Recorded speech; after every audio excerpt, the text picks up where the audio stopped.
You didn't start from zero. None of us did. You didn't come into this world empty. You came carrying stories you never heard, rules that were never explained, emotions someone else learned to hide, and you learned to live with them. Emotional inheritance isn't something you're told, it's something you absorb.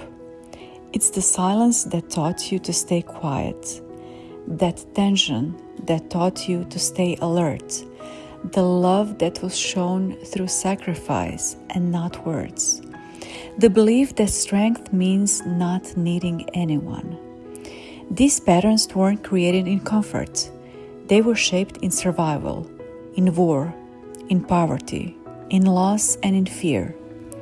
Your parents, grandparents, and generations before them did what they had to do to survive, and without realizing it, they passed down those survival strategies. Maybe this sounds familiar.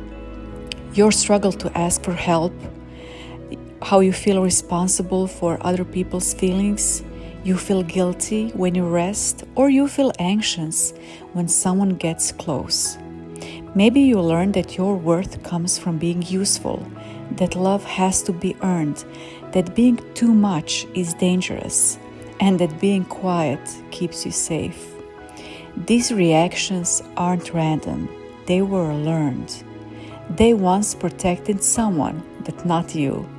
However, today, they are definitely limiting you. So understanding emotional inheritance doesn't mean blaming your parents. It means understanding context, realizing that you are not broken and that you are responding exactly the way you were taught. So the first step is noticing the patterns and your reactions, the sentences you repeat in your head, and the rules you live by without ever questioning them. And the second step is giving meaning.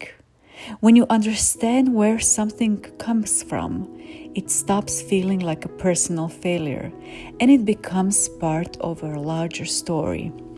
And that understanding is healing.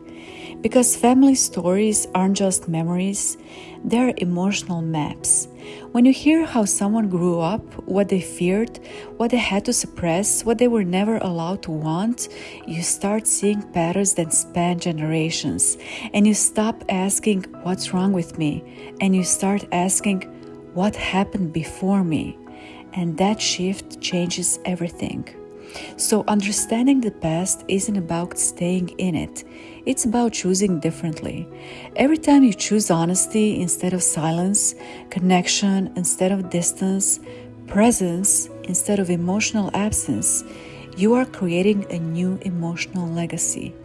You don't have to be perfect doing this. You just have to be aware.